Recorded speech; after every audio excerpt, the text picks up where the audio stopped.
Bonjour à tous et bienvenue dans ce deuxième atelier des Journées de l'enseignement supérieur 2020, atelier consacré à l'initiative Carte étudiante européenne. Donc, je suis Marie-Pierre Chalimbaud, en charge du numérique au sein de l'Agence nationale, et je suis accompagnée pour cette session par Gaëlle Tabarly, chargée de promotion au pôle enseignement supérieur. Donc, Bonjour à toutes et à tous. Bonjour Gaëlle. Donc vous êtes très nombreux ce matin, plus de 1000 inscrits, avec une particularité pour cet atelier qui réunit une grande diversité d'établissements. Il y a beaucoup d'universités, beaucoup d'écoles, mais également beaucoup de lycées, beaucoup de CFA et beaucoup d'écoles de réseaux particuliers comme la culture ou l'agriculture. C'est aussi un atelier qui réunit beaucoup de profils et de fonctions différentes, puisque se sont inscrits pour ce matin des gestionnaires mobilité, mais également des VP, des responsables de services de relations internationales ou des responsables de services informatiques. Donc c'est une donnée importante parce que nous savons que l'une des clés de réussite pour la bonne implémentation de l'initiative est précisément cette contribution, implication commune, triangulaire entre gouvernance, relations internationales et informatique. Donc merci à tous d'être au rendez-vous ce matin, et puis un mot spécial de bienvenue pour les services informatiques et numériques qui sont peut-être un peu moins habitués à l'agence et au programme Erasmus que leurs collègues des relations internationales, mais avec qui nous apprenons à travailler, et à travailler très bien d'ailleurs, grâce à cette initiative. Donc lors des inscriptions, lorsque vous vous êtes inscrit à cet atelier, vous aviez la possibilité de poser vos questions. Et c'est une possibilité dont vous vous êtes très largement emparé, puisque nous avons récolté un peu plus de 250 nouvelles questions. Dans la conception de cet atelier et de cette séquence, avec Gaëlle, nous avons pris le parti du partage d'expériences et de l'échange entre pairs.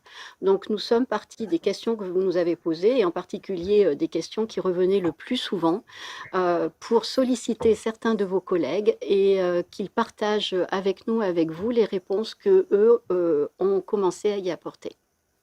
Donc, comme vous le voyez depuis hier, nous expérimentons avec vous de nouveaux outils. Merci donc d'avoir répondu présent et d'être là parmi nous, connectés à distance par écran interposé. Donc ce focus va donc se dérouler intégralement à distance depuis Bordeaux, siège de notre agence Erasmus Plus France, mais également avec des interventions préenregistrées de UF depuis le Luxembourg, du CNUS depuis Paris, et puis parce que nous avons tenu à faire témoigner vos pairs en lien avec vos préoccupations, comme vient de le dire Marie-Pierre. Nous aurons 4 intervenants en direct: l'ENIL depuis Mamirol à côté de Besançon, l'ESN depuis Toulouse, et puis depuis la Normandie, l'École nationale supérieure d'architecture, et puis la Commu Normandie Université. Ce focus va s'organiser en 6 points. Tout d'abord, le rappel du cadre stratégique dans lequel s'inscrit l'initiative, puis les dernières actualités, en particulier celles qui sont en lien avec la crise sanitaire que nous venons de traverser, qui est toujours en cours d'ailleurs, un point d'étape sur chacune des 3 dimensions de l'initiative, et puis un retour sur le plan d'accompagnement proposé par notre agence. Débutons donc par le cadre stratégique. Un petit rappel donc pour commencer sur ce qu'est l'initiative. L'initiative est donc un processus, le processus de digitalisation des procédures de gestion de la mobilité étudiante intra-européenne ou Action Clé 103, études et stages. Elle concerne donc toutes les mobilités, études et stages. Cette initiative comprend 2 volets qui ont été conçus autour de 2 objectifs. Tout d'abord, alléger la charge de gestion des mobilités étudiantes dans les établissements, en digitalisant les procédures, les processus administratifs et financiers. Et puis deuxième volet, simplifier la vie des étudiants en développant l'application mobile Erasmus+, pour qu'ils puissent gérer leur mobilité et en ayant accès à des services à l'échelle européenne. Donc on le voit, cette initiative elle s'inscrit dans un objectif de qualité pour améliorer la qualité des projets de mobilité Erasmus. Cette initiative regroupe 3 dimensions: un réseau d'échange de données entre établissements sur la mobilité, entre tous les établissements qui sont chartés ETCHE à l'échelle de l'Union européenne, Elle comprend également une application mobile qui va permettre aux étudiants de candidater à la mobilité, mais aussi de suivre tous leurs projets jusqu'à leur retour dans leur pays d'origine, en ayant accès à des services à l'échelle européenne. Et puis enfin, une identité numérique qui consiste en une reconnaissance automatique du statut de l'étudiant à l'échelle européenne parmi tous les, parmi tous les produits, tous les pays membres du programme. Pardon. Alors, cette initiative, elle s'inscrit dans une démarche qui est un petit peu originale, inédite pour la Commission européenne, qui est une démarche bottom-up. Les trois dimensions que nous venons d'évoquer sont toutes conduites par des opérateurs au niveau de l'Union européenne, qui ont développé progressivement des fonctionnalités et qui ont fait tester ces fonctionnalités. Beaucoup d'établissements, notamment en France parmi vous, ont testé ces outils pour justement permettre d'ajuster les développements, répondre aux enjeux qui auraient été identifiés, et puis en essayant de maintenir, de s'engager vraiment dans un caractère, dans une dimension évolutive de ces fonctionnalités-là, pour qu'elles puissent répondre aux problématiques, aux développements qui sont en cours. C'est un vrai engagement de la Commission européenne d'être à votre écoute et de faire et de pouvoir s'adapter aux enjeux qui seraient identifiés. Je laisse à présent la parole à Marie-Pierre pour parler des actualités. Alors, les actualités sur l'initiative sont très riches. Il s'est passé beaucoup de choses ces derniers mois. Donc, pour synthétiser peut-être les trois informations principales, pour commencer, une bonne nouvelle, puisque la dynamique positive est confirmée. Il y a un nombre continu en augmentation d'établissements qui se raccordent au système d'échange de données et aux différentes briques. Donc, c'est une information importante, puisqu'il y a là un vrai passage à l'échelle. Alors, même si nous n'avions pas trop de doutes sur l'infrastructure et les fonctionnalités, puisque, comme vient de le rappeler Gaëlle, elles sont testées depuis longtemps. Il y a eu un passage à l'échelle et une montée en puissance réussie. Donc l'infrastructure technique générale est confirmée, validée. Il y a évidemment des ajustements et des améliorations qui ont été identifiés et qui sont en cours, mais il n'y a eu aucun bug critique à l'échelle européenne. Le deuxième point d'actualité intéressant est lié à la crise sanitaire. En fait, est lié aux remontées que des établissements faisaient à la fondation EUF, qui est la fondation un peu pilote et maître d'œuvre sur ce versant-là de l'initiative. Donc des remontées par les établissements du temps qu'ils passaient soit à donner des informations, soit à rechercher des informations auprès de leurs partenaires, leurs établissements partenaires, sur les conséquences en fait de la crise sanitaire et des politiques de confinement, et notamment les questions qui revenaient systématiquement étaient: est-ce que vous acceptez, quelle est votre politique d'accueil en termes de mobilité physique à partir de l'automne? Est-ce que vous acceptez des mobilités physiques des étudiants? Dans quelles mesures, sous quelles contraintes? Est-ce qu'il y a des possibilités de mobilité hybride, de mobilité virtuelle? Quelles sont vos ressources ou cours à distance qui sont disponibles? Et donc les établissements passant beaucoup de temps sur cette recherche d'informations, il a été intégré au dashboard Erasmus Without Paper un onglet particulier, un onglet Covid, qui permet en fait à chaque établissement d'inscrire de manière complète, transparente et permanente ces informations-là, et qui évite de répondre systématiquement sur ces questions-là, et qui permet aussi aux établissements de regarder quel est l'état, en fait, le statut des autres établissements en Europe sur cette dimension-là. Donc aujourd'hui, là ça a été ouvert il y a quelques jours, aujourd'hui il y a un peu plus de 800 établissements en Europe qui ont renseigné cette partie-là de la fiche. Et enfin, la dernière actualité, celle qui s'affiche à l'écran, elle est également liée au Covid, et c'est un ajustement en fait du calendrier de déploiement de l'initiative avec l'extension du test IAM. Alors le test IAM, c'est le module de management en ligne des accords interinstitutionnels Erasmus. Ce test de masse devait s'arrêter en avril en raison de la crise sanitaire. Le test de masse est étendu jusqu'au mois d'octobre 2020 pour une mise à disposition du module en janvier 2021 et une utilisation obligatoire pour l'appel à propositions 2022. En conséquence de cette extension, la validité des accords interinstitutionnels actuels est prolongée d'une année pour englober l'appel à propositions 2021. Donc ça, c'est la grande ligne. Ensuite, tous les détails de mise en pratique et d'opérationnalité de ce nouveau calendrier sont présentés dans la FAQ qui a été actualisée et qui est disponible sur Pénélope+. Toutes les autres briques du calendrier restent confirmées, ce qui fait que la prochaine brique qui arrive est celle de OLA, donc le module de gestion en ligne des contrats pédagogiques, qui est obligatoire à compter de l'appel à propositions 2021. Merci Marie-Pierre. Nous vous proposons à présent de revenir sur la première des 3 dimensions de l'initiative Carte étudiante européenne, à savoir le réseau d'échange de données. Alors, vous nous avez adressé de nombreuses questions concernant l'ouverture des fonctionnalités, les développements en cours. Nous avions initialement prévu de diffuser une vidéo que nous avons reçue ces derniers jours de la part d'EUF, donc le coordinateur du projet EWP, pour vous faire part de ces dernières évolutions, des actualités, etc.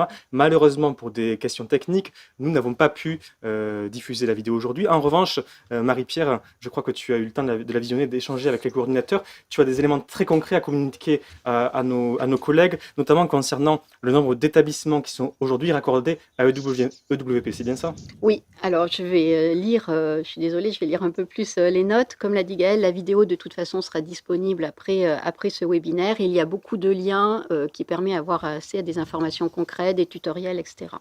Donc les premières questions effectivement qui sont revenues et que nous avons transmises à EUF concernaient le nombre d'établissements actuellement raccordés. Donc comme je le disais, c'est une augmentation régulière. Les tout derniers chiffres donc, qui sont communiqués sont de un peu plus de 800 établissements directement raccordés au réseau d'échange de données Erasmus Without Paper et un peu plus de 2100 établissements qui sont raccordés en utilisant le dashboard Erasmus Without Paper.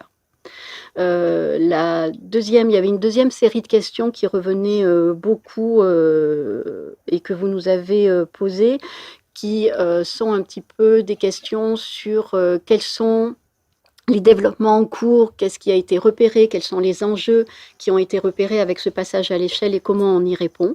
Donc, les informations communiquées par EUF sont que actuellement, donc les équipes EUF travaillent en particulier sur 3 choses.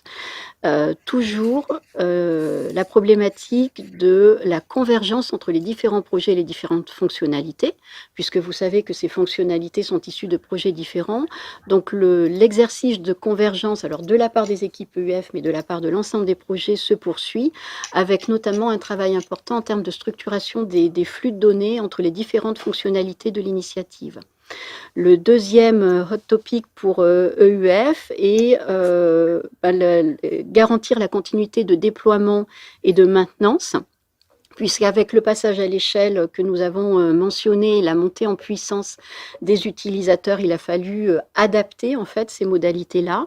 Se met en place, donc avec un financement particulier de la Commission européenne, se met en place une plateforme de services européenne qui sera en fait l'infrastructure technique générale de l'initiative et qui va intégrer le réseau d'échange de données, ces fameuses données un peu plus structurées, notamment sur l'identifiant étudiant et l'identifiant établissement, et l'ensemble des services web. Donc tout ça est en train de se mettre en place et de s'intégrer à la fois stratégiquement, politiquement, mais également techniquement.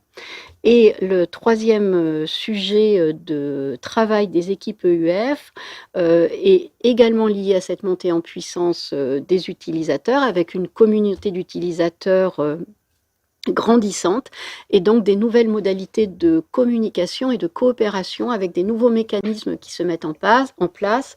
C'est-à-dire qu'aujourd'hui, on se rend bien compte que le contact, adresse mail contact, n'est plus tout à fait adapté au nouveau format et au nombre d'utilisateurs en Europe de ce dispositif. Donc il y a tout un nouveau système qui se met en place pour pouvoir assurer l'accompagnement des établissements.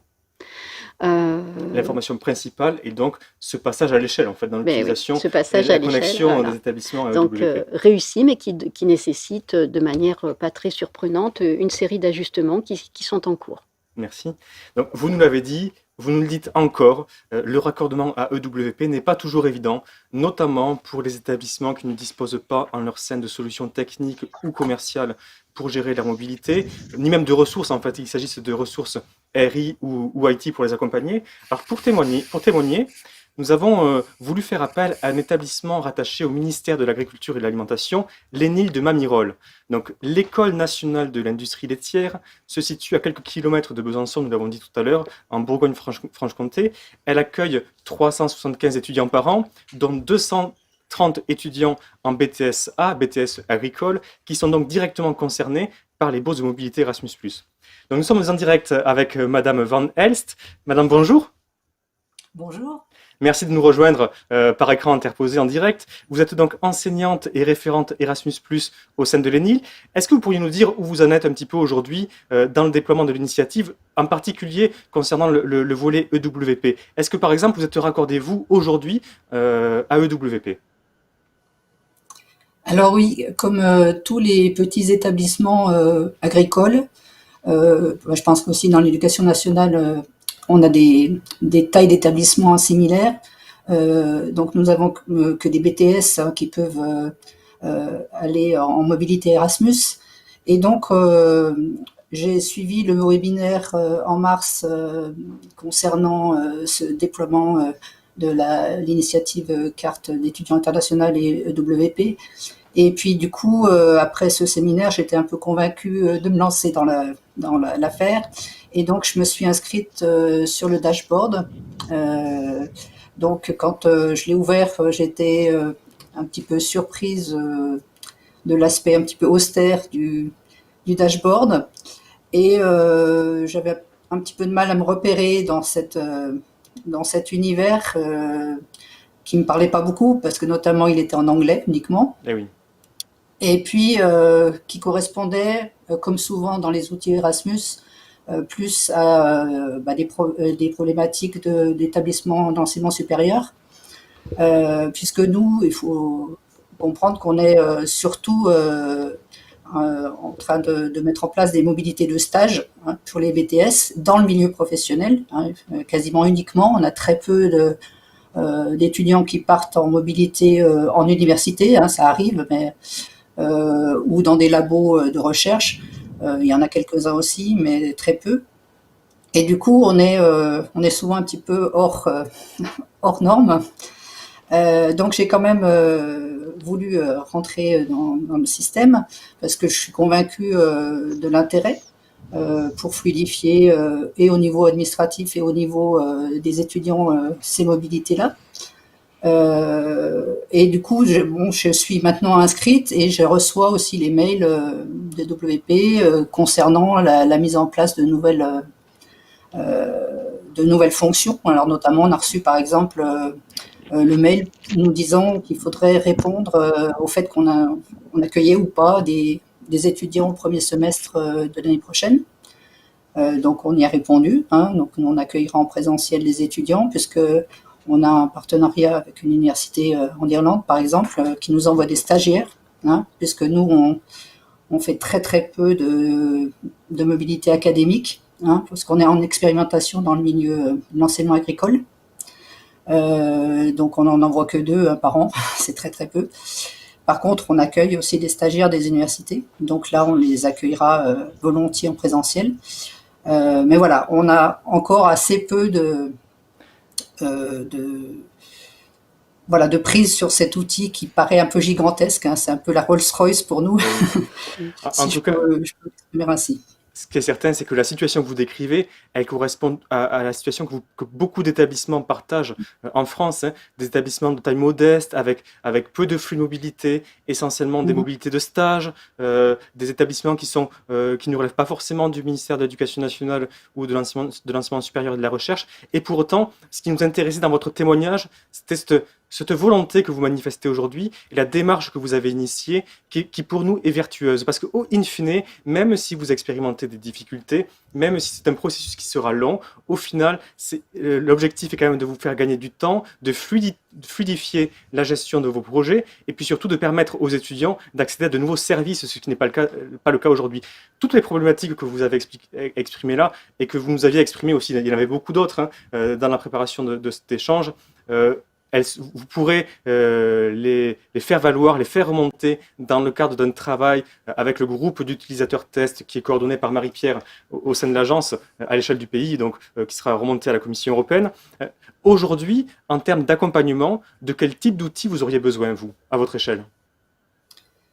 Alors, moi, je pense qu'il y a plusieurs niveaux. Il y a déjà, de toute façon, une information et une formation continue, hein, accompagner tous les établissements qui sont de notre échelle assez restreinte dans les démarches.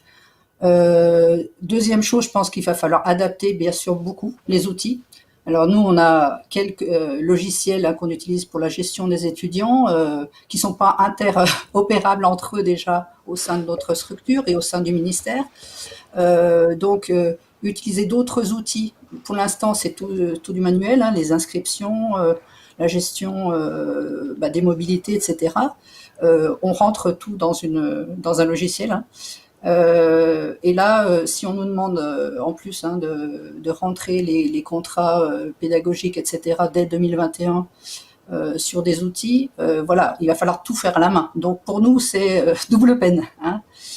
Donc là, il va falloir vraiment être accompagné pour trouver les bons outils, faire avancer aussi nos ministères, hein, que ce soit la culture, l'agriculture, etc., qui sont un petit peu à part, vers plus d'outils utilisables directement, hein, parce que nous, ça nous demande énormément de temps, on est enseignants, hein, donc oui.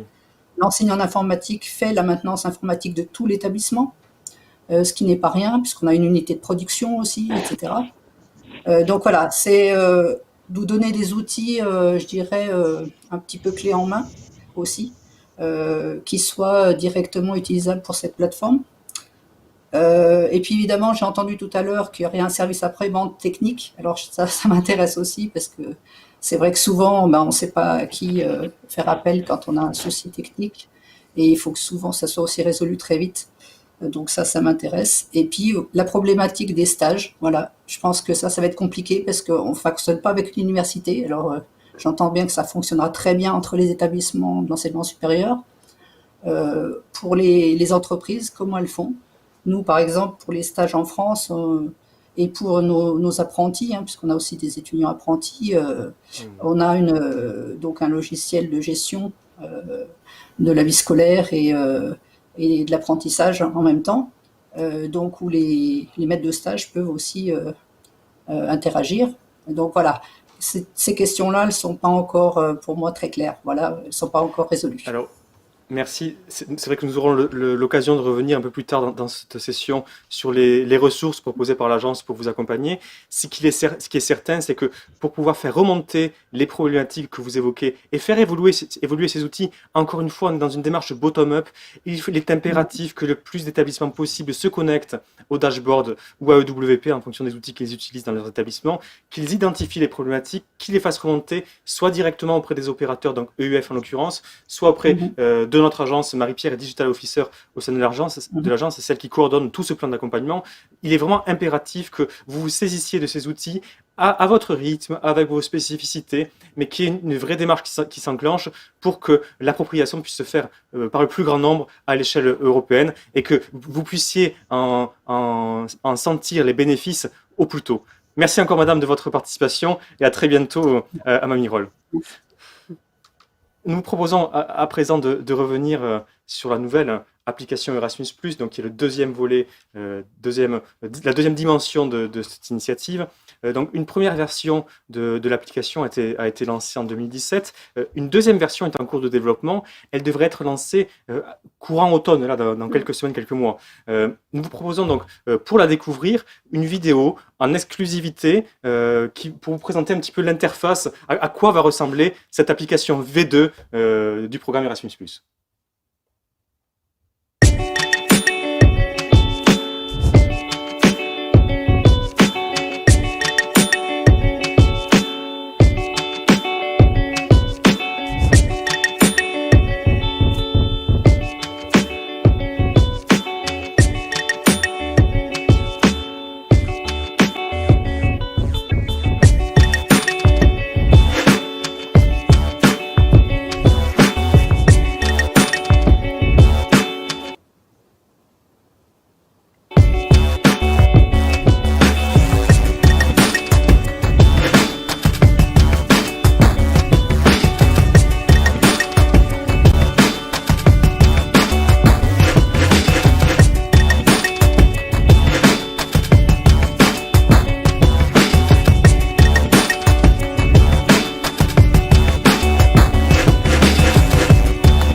désolé pour la qualité du son en fin vidéo qui était pas optimale. Vous venez donc de découvrir la deuxième version de l'application qui, vous l'avez compris, servira de point unique d'accès pour les étudiants au programme, donc depuis leur candidature à un projet de mobilité jusqu'à leur retour dans leur pays d'origine, avec la connexion avec leur statut étudiant qui leur permettra d'accéder au service. Donc, nous sommes en direct depuis Toulouse avec Benjamin Béton. Benjamin Béton, bonjour. Bonjour. Vous êtes donc président d'ESN France, donc Erasmus Student Network. ESN a participé au développement de la première version de l'application mobile qui existe depuis 2017 et qui a été téléchargée, je crois, plusieurs dizaines de milliers de fois. Vous participez également au développement de la deuxième version, celle que nous venons de voir, à l'échelle européenne. Est-ce que vous avez pu obtenir quelques retours des étudiants qui ont utilisé la version actuelle de l'application? Quels sont leurs retours en fait, quand vous vous interrogez? Ouais, alors, tout d'abord, merci de me recevoir. Ce qu'on remarque très rapidement autour des retours étudiants, c'est qu'ils sont quand même très bons dans la globalité. C'est-à-dire que quand l'étudiant connaît un petit peu l'application, on se rend compte très rapidement que l'application, c'est quelque chose qui est plus facilement utilisable par l'étudiant que le suivi d'un mail ou quoi que ce soit, qui est un peu désuet, en tout cas pour les jeunes aujourd'hui. C'est plus compliqué de suivre un mail sur leur boîte étudiante que d'être sur une application et de regarder un peu ce qui s'y passe. Ça facilite également aussi l'accès un peu de masse, c'est-à-dire que, comme je disais, les mails c'est une chose, les informations hautes c'est une chose, les flyers aussi. L'application c'est quelque chose qu'on peut utiliser partout, à tout moment. C'est aussi quelque chose qui est beaucoup revenu et qui a poussé les étudiants à la télécharger également. Néanmoins aussi, on se rend compte que ça reste une application qui est encore un peu niche, c'est-à-dire que tous les étudiants ne la connaissent pas et sans la connaître, on ne peut pas forcément la télécharger ou comprendre ses intérêts, ce qui est la deuxième problématique. Certains l'ont téléchargé, certains ont commencé un peu à regarder, mais ne sont pas allés jusqu'au bout et ne comprennent pas tout l'intérêt de l'application aujourd'hui et encore plus pour demain.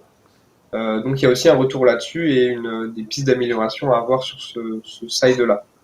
Alors, concernant justement ce côté-là que vous venez d'évoquer, qui concerne en fait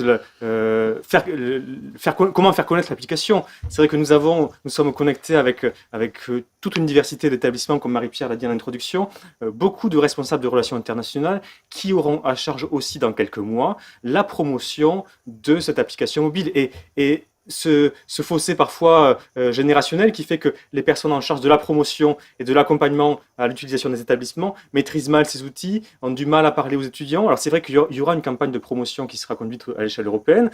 On l'accompagnera nous à notre niveau agence française. En revanche, ce qui nous intéresserait, ce serait de votre côté en fait, c'est du point de vue étudiant, quelles seraient les pistes pour vous pour un service des relations internationales ou pour un coordinateur Erasmus, quelles seraient les pistes pour que cette application soit connue par les étudiants et qu'ils l'utilisent surtout? Ouais, donc la problématique aujourd'hui de la communication en général, c'est que plus on est loin de l'étudiant, plus la communication va être difficile à se faire et à être efficace. Donc du coup, on pense en tout cas à ESN qu'il y a plusieurs choses à faire. Une première chose autour des calendriers de communication. C'est-à-dire qu'aujourd'hui, Erasmus en général, peu importe le programme, c'est quelque chose qui est très réglementé sur le calendrier. C'est-à-dire que à l'automne, on fait les premières démarches pour l'année d'après. Les premiers documents sont envoyés à la fin de l'année et la suite des inscriptions entre guillemets se font au début de l'année d'après. Et donc on pense que dans chaque université, dans chaque école, la première étape, c'est de communiquer au moment de ces temps forts-là, c'est-à-dire qu'aujourd'hui, les jeunes sont très concentrés sur le présent et sur ce qui se passe un peu sur la semaine qui suit, les 2 semaines qui suivent. Donc si on a une communication qui est forte sur les périodes d'inscription et de recommandation pour les programmes Erasmus, forcément on touchera plus de monde et l'application permet d'avoir cette explosion d'informations et l'information en elle-même sans pour autant aller forcément directement au niveau des relations internationales, ce qui est aussi est difficile par moment dans ces périodes-là, vu qu'il y a beaucoup de monde qui y passe. Eh oui. Enfin, deuxième étape, les initiatives étudiantes. Aujourd'hui, on se rend aussi compte que plus on travaille avec du pair à pair, donc des jeunes pour des jeunes, etc., plus l'information passe facilement et rapidement. Alors, il y a plein de manières aussi, en tout cas de notre point de vue, de régler ça. Mais l'échange entre un jeune qui est parti en UT l'année dernière et un jeune qui souhaite partir l'année suivante, il n'y a rien de plus formateur pour le jeune qui souhaite partir. Permettre aussi du coup à ce jeune-là de promouvoir l'application parce que si ça devient une obligation, enfin comme ça va devenir aussi la norme, ce sera quelque chose qui sera important et obligatoire de comprendre et donc avoir un jeune qui le promeut, yes, c'est forcément une meilleure pub, que ce soit lors de salons étudiants de mobilité ou d'orientation qu'on peut avoir dans les campus autour de octobre, novembre Eh oui. régulièrement.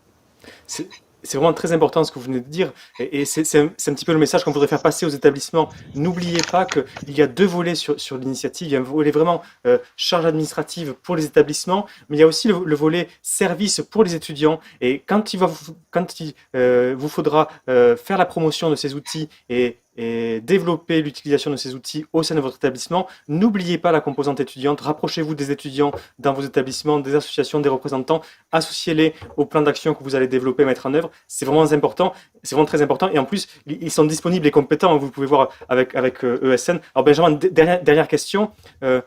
Quelles sont les attentes aujourd'hui des étudiants sur la nouvelle version de l'application? Voilà. Alors les étudiants aujourd'hui, ils attendent déjà de connaître l'application. Je pense que c'est la première étape. Ils attendent aussi à ce qu'elle soit utile et utilisée. C'est-à-dire que quand on crée un outil en général, peu importe si c'est une application ou autre, l'étudiant, s'il donne du temps entre guillemets pour s'en servir, il attend aussi en retour que ça lui permette de gagner du temps ailleurs. C'est-à-dire que si l'application ne sert qu'à remplir son learning agreement et qu'ensuite il faut refaire la même chose sur une feuille de papier, ça n'a que peu d'intérêt.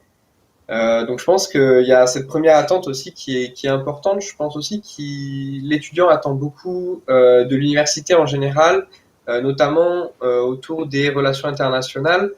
C'est-à-dire que euh, si les deux parties, donc les étudiants et les relations internationales, ne sont pas très à l'aise sur l'application, ça va aussi poser problème dans le développement du projet de mobilité de l'étudiant. Donc il y a aussi une question là-dessus. Donc que les deux parties, le jeune et les relations internationales, soient assez bien formés et informés sur les possibilités de l'application et sur ce qu'on peut y faire. Et je pense aussi, et ça met peut-être une, un petit bémol, un petit point d'attention, qu'il faut faire aussi attention à ne pas aller trop vers le digital. Et je pense que les étudiants sont assez assez impliqués là-dessus parce que si aujourd'hui, c'est vrai, tout le monde a un smartphone, un accès à Internet très simple, certains aussi sont très attachés au papier, au contact humain. Et je pense aussi qu'on a tendance, dans l'administration, je ne parle pas du tout dans l'enseignement, mais plutôt dans l'administration, à dématérialiser beaucoup de choses et à rendre le contact humain très difficile. Donc je pense aussi que là, il y a un enjeu pour les étudiants de conserver ce contact humain qui est important. Euh, Moi, j'ai mon exemple personnel, mais à un moment donné, je passais 4 fois par semaine aux relations internationales de mon université pour savoir où est-ce que ma mobilité en était et, si tout allait bien. Au final, je pense aussi que c'est ce qui m'a permis de partir. Voilà. Donc, il y a aussi ce besoin de présentiel qui est important et qu'il faut conserver. Voilà. Merci beaucoup Benjamin en tout cas. Merci encore. Merci. Donc nous allons maintenant passer au versant service de l'initiative. Donc c'est une dimension qui est largement portée par un acteur français, le CNUS. Donc tout comme sur le versant digitalisation de la gestion des mobilités, ce versant-là a connu une envolée exponentielle et un passage à l'échelle réussi. Nous en sommes aujourd'hui à un peu plus de 2,3 millions de carte étudiante européenne générée. Donc nous avons sollicité l'initiateur de cette dimension, Monsieur Jean-Paul Roumégas, qui est conseiller aux affaires internationales pour le CNUS, à qui nous avons soumis vos questions et qui y a répondu par vidéo. Omegas, nous allons parler de l'actualité de la carte européenne étudiante. Quels sont les retours des utilisateurs des cartes étudiantes à ce jour? Les retours sont multiples parce que d'abord il y a les étudiants eux-mêmes qui sont très curieux et j'ai envie de dire stimulés par l'apparition d'un logo européen sur leur carte qu'ils vivent comme une incitation à la mobilité. D'abord la découverte du fait que leur statut d'étudiant est un statut reconnu en Europe et que ça donne des droits, que ça donne des accès à des services.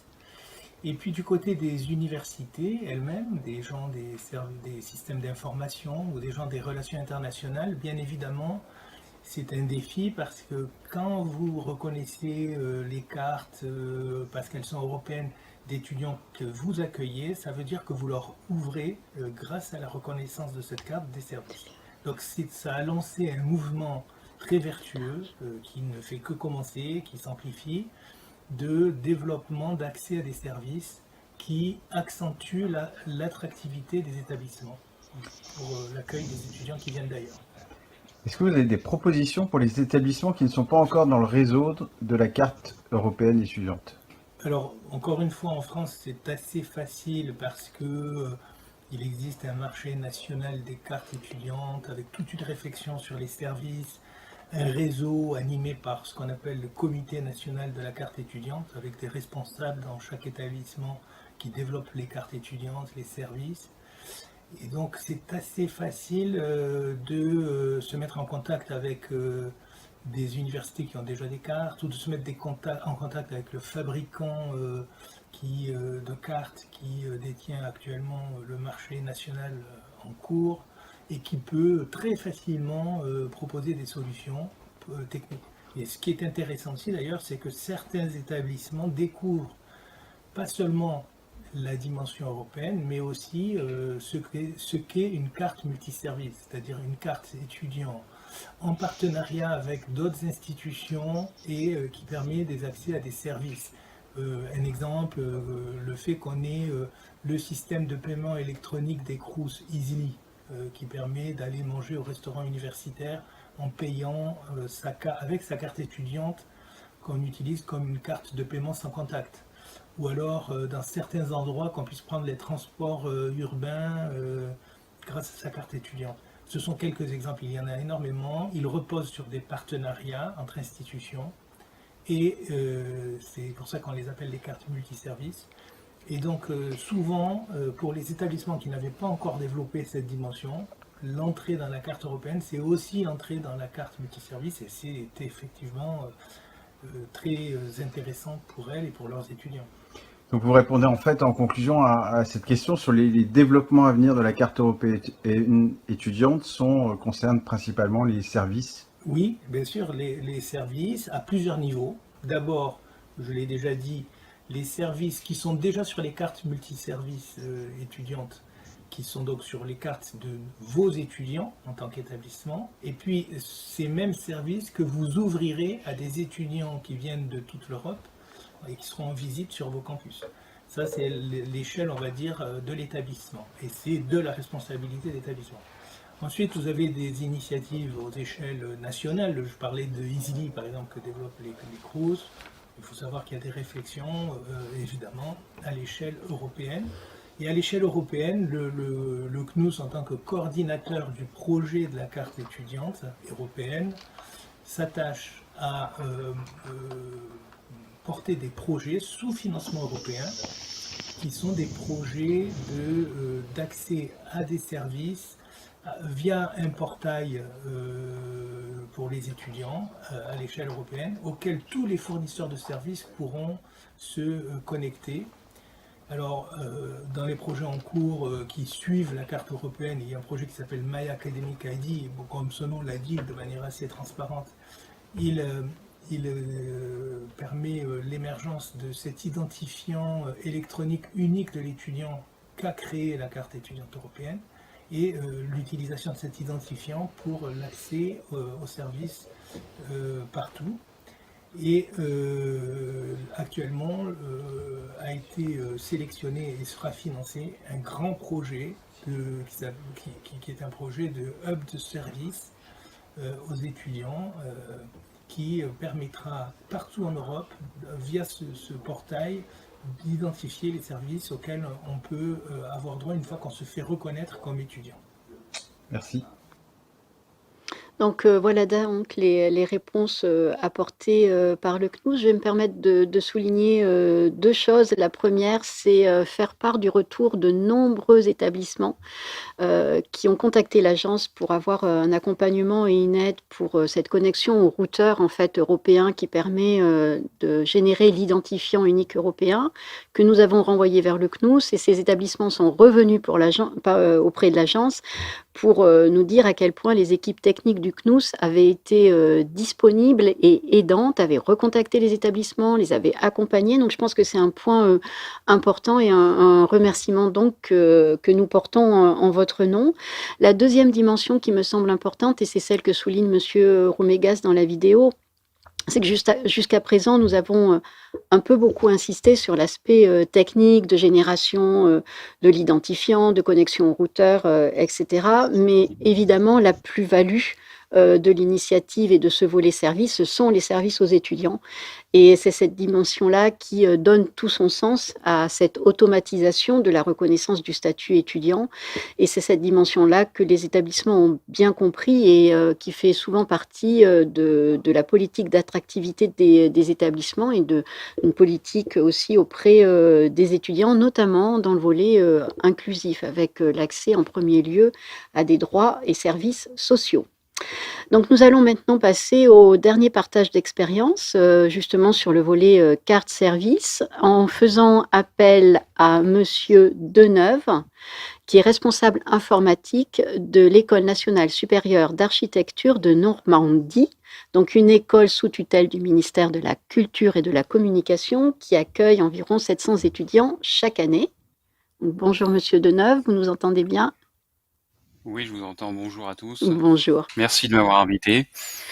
Et nous accueillons également Monsieur Leguet, qui est responsable du pôle projet numérique à la Commu Normandie Université, donc Commu dont fait partie l'école d'architecture. Et Monsieur Leguet est également coordinateur d'un réseau un peu clé dans ce dispositif et qui a été mentionné par Monsieur Roumégas, qui est le réseau du Comité national de la carte étudiante et de ses usages. Bonjour Monsieur Leguet. Bonjour. Donc peut-être pour commencer une première question pour qu'on situe un petit peu le contexte de votre école et de la Commu, où en êtes-vous aujourd'hui dans le développement et le déploiement de la carte étudiante européenne ? Alors au niveau de la carte, c'est une carte européenne, donc la carte Léocart. Excusez-moi, j'ai un petit retour de son, et c'est bon là. Oui, donc la carte, la Léocart, donc c'est la carte normande, c'est une carte d'étudiant, donc qui est effectivement déployée sur une dizaine d'établissements au niveau régional, donc à peu près 75 000 cartes, et ces 75 000 cartes sont européennes, donc avec le logo, avec le QR code, depuis 2018 à peu près. Donc voilà, c'est un déploiement donc auprès de, comme j'ai dit, donc 10 établissements.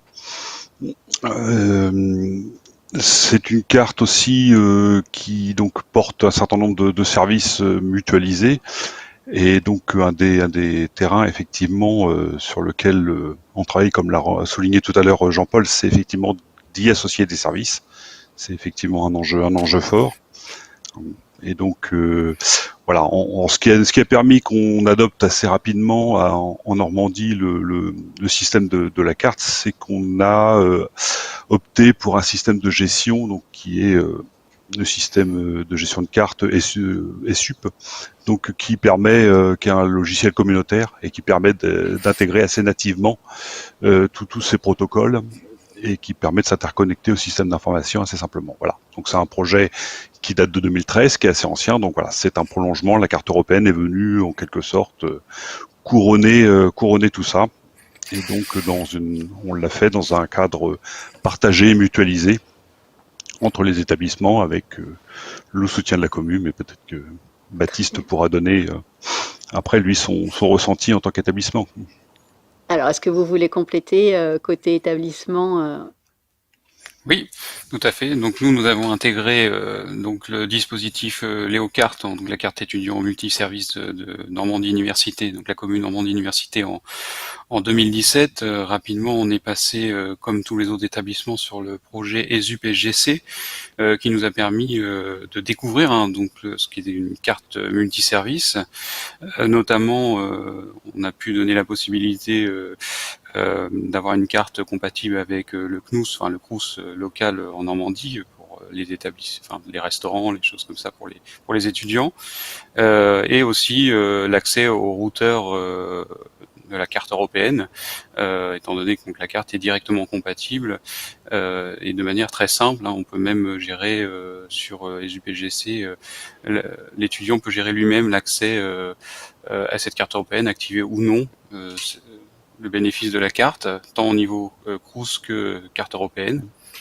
Donc nous, c'était plutôt un succès à ce sujet et une autonomie aussi auprès des étudiants, car le projet permet aux étudiants de faire une demande de carte complètement automatisée avec le dépôt de la photo, etc. Donc ça nous a amené un certain confort par rapport à notre ancien système qui n'était pas en plus multiservice.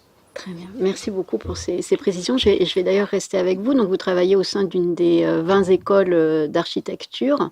Ces écoles sont une des particularités du paysage français de l'enseignement supérieur. Alors, quels sont, selon vous, les enjeux un petit peu particuliers ou spécifiques pour votre réseau d'écoles?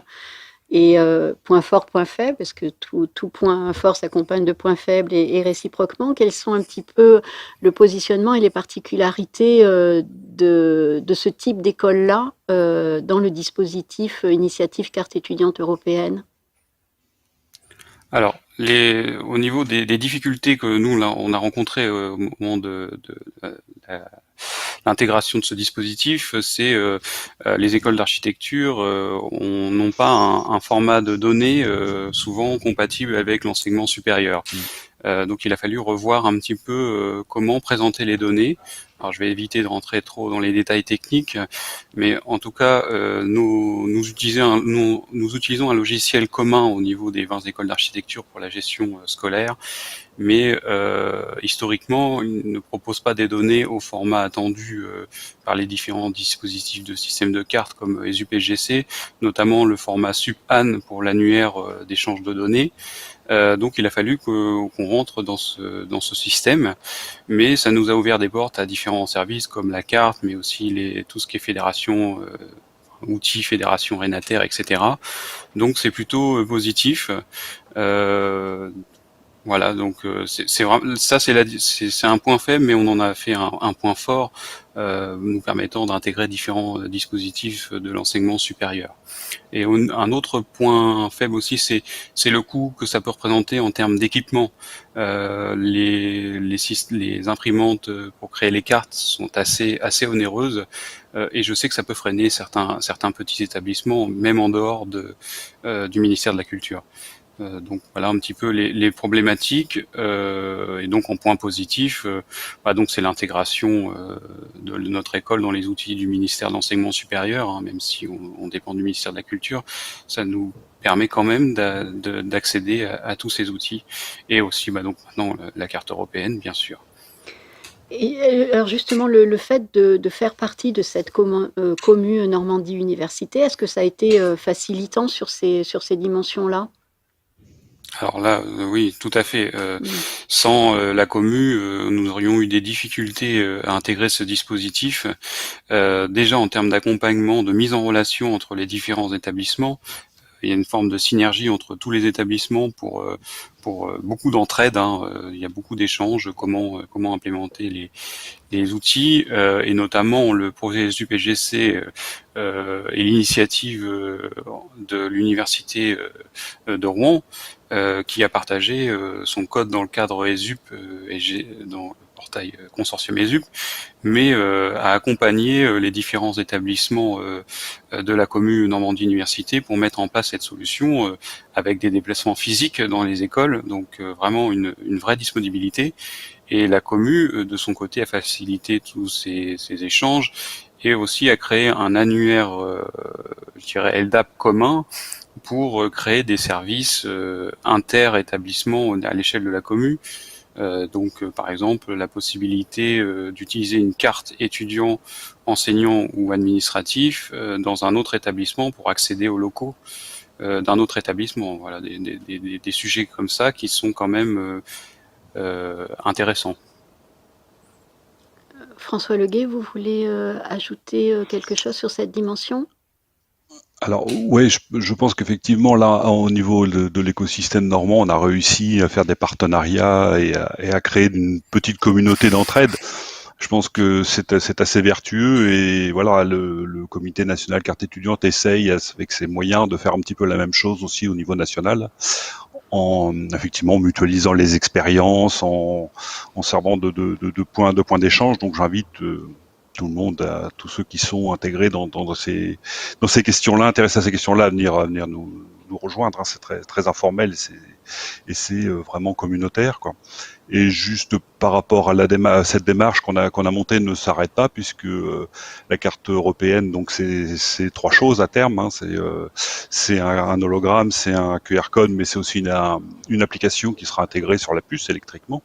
Et donc voilà, on est en train avec les collègues du consortium ESUP, effectivement, d'intégrer cette 3e dimension qu'on pourra, je pense, implémenter très vite, au moins expérimentalement dans la saison qui vient, quoi. Voilà, c'est encore un exemple de choses qu'on fait plus vite et mieux ensemble, quoi.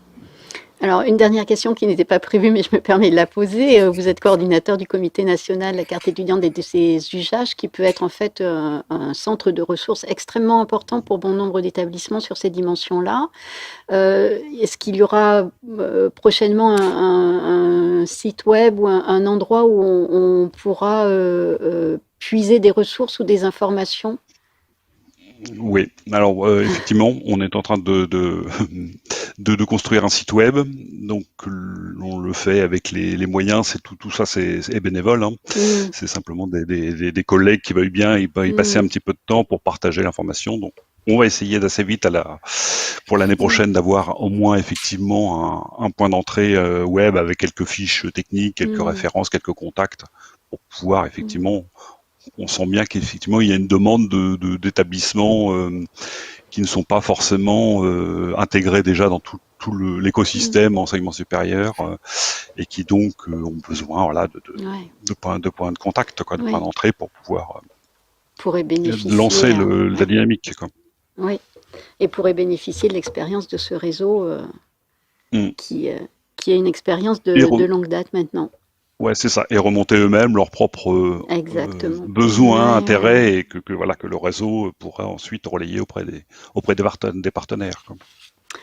Ok, eh bien, merci beaucoup de votre participation ce matin sur cette dimension-là.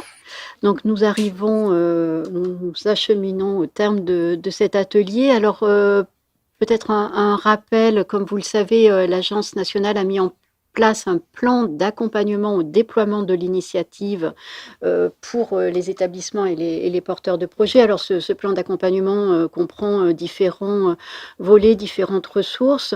Ce que nous souhaitions pointer avec Gaëlle ce matin, c'est que toutes ces ressources sont accessibles sur Pénélope+, mais également sur le site web de l'agence, et que l'atelier de ce matin est enregistré et il sera disponible, et qu'il est vraiment conçu en complément du webinaire du mois de mars qu'avait évoqué Madame Van Elst, qui présente en fait tous les détails de l'initiative et de sa mise en œuvre pratique. Donc c'est une ressource vers laquelle nous vous dirigeons.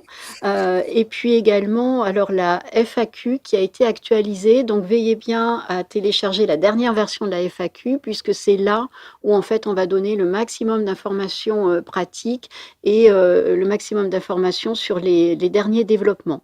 Voilà, ça fait partie des ressources. Et peut-être, Gaël, alors si on a le temps de Oui, la... vous nous interrogez souvent sur les modalités d'accès à ces outils. Donc, nous allons vous proposer de voir avec vous comment y accéder, à travers une capture d'écran de notre site internet.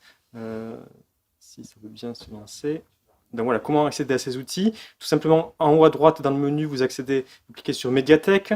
Vous aurez accès, vous trouverez toutes nos études, nos bilans, les rapports, les guides, les supports de communication, etc. Et la FAQ dans la partie guide et tutoriels, voilà, que vous pouvez télécharger, qui s'affiche à l'écran en format PDF. Actuellement, c'est un fichier de 30 pages. Les dernières actualités sont surlignées en bleu et chaque fois, il y a la date. Une deuxième façon, à partir du site, d'accéder à ces outils est de taper dans le moteur de recherche le mot-clé initiative et vous tomberez alors sur les dernières actualités, les pages dédiées, les publications, les prochains événements. Vous voyez, vous avez les actualités ici, les pages, les publications et les événements. Voilà, les 2 événements d'aujourd'hui en tout cas. Voilà, donc n'hésitez pas à vous connecter régulièrement sur ces outils. J'ajoute, puisque c'est à l'écran, ce que vous découvrez à l'écran est la nouvelle identité visuelle qui a été travaillée par la Commission européenne sur l'initiative carte étudiante européenne. Donc ça fait partie de ce travail de convergence et également de mettre toutes les fonctionnalités, tous les services sous une identité visuelle, un chapeau commun. Désolé pour l'image qui est un peu pixelisée, qu'on a essayé de rajouter au dernier moment, là. Veuillez nous en excuser. Peut-être avant de conclure, remercier nos 4 intervenants en direct qui ont bien voulu accepter de se prêter à ce jeu de questions-réponses et à faire part de leur état d'avancement en fait, qui sont rendus aussi disponibles pour effectuer les tests techniques juste avant cette session. Et puis vous rappeler que, comme vous l'avez vu à travers leur témoignage, ce qui est attendu, c'est vraiment une démarche, une intention. Chacun d'entre vous peut aller à son rythme, pas à pas, en fonction de ses contraintes et de ses ressources. Et de notre côté, on va essayer d'être aussi facilitant que possible pour vous aider à avancer. Et je vais compléter les remerciements avec un remerciement pour l'équipe en régie qui nous a accompagnés, alors techniquement absolument parfaitement, mais qui aussi ont été des très très bons coachs express pour cette expérience un peu nouvelle pour tout le monde ici. Donc un grand merci à eux. Merci à tous.